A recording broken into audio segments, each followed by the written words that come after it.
everyone, welcome to Scott Reviews Things in 4.5 minutes. And what am I looking at this time? I'm looking at the 1967 novel Captain America, The Great Gold Steal. This book is older than me. It's one of the few things I've ever reviewed that's older than me. It was written by Ted White. And I know what you're thinking. Ted White, who played Jason in Friday the 13th Part 4? No, a different Ted White. This is the story where a bunch of villains are trying to steal gold from the depository in New York City. So this book has the same plot as Die Hard 3. And for a Captain America novel, there's not much Captain America in it. I was really disappointed in the lack of Captain America and the lack of action in this book. This book is only 118 pages long. It's not very long at all. And they took 3 chapters, 3, to explain the origin of Captain America. I look at it like this. If you're buying this book, you know the origin of Captain America. And if you don't know the origin of Captain America, you don't care. Sum it up in a couple of sentences and put more action, more plot in the book.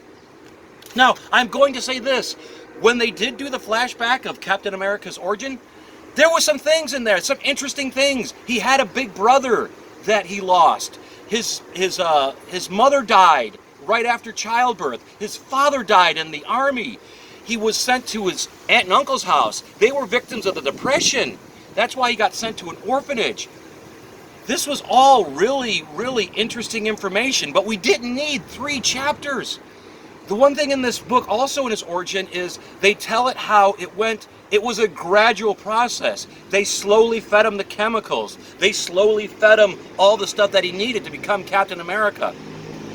In every Captain America adaptation I've ever seen, it's always been one, hey, lets that truck go by. It was always one swoop. It was one gulp of the medicine, and it was the one sticking him in the electric chamber or whatever it was. It was just one thing, and bam, he was in Captain America. I thought it was very interesting that this was a gradual process where he was learning to use his newfound powers along the way. That made sense. That was interesting to me. But once again, you don't need 3 chapters to do this.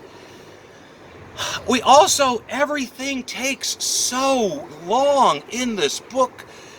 This book has no action, but is extremely violent at the same time. I don't know how they pulled this off, but there's just pages and pages of exposition. Cap's in a meeting with this banker for like 4 or 5 pages, and then he's following.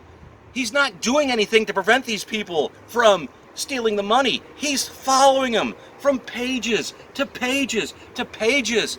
Oh, and then there's one thing which I don't understand at all. The book takes 3 or 4 pages to set up that this guy is a bigot, is racist, and then he gets shot in the head. So all that build up, all those 4 or 5 pages of building this guy's character, nothing. He's gone immediately.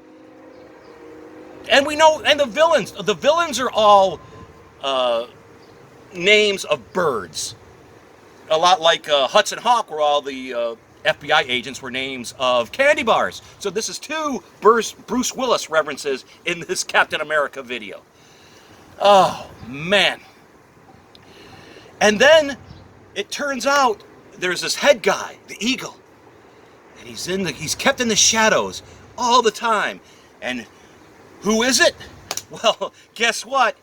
What supervillain is associated with Captain America? And we saw this coming from the beginning of the novel, where it was absolutely no surprise that this person was involved with Captain America. Yep, you're correct. It was Delta Burke. From Designing Women, that was his main villain. When Captain America throws his mighty shield, all those who chose to oppose his shield must yield. If he's led to a fight and a duel is due, then the red and the white and the blue will come through when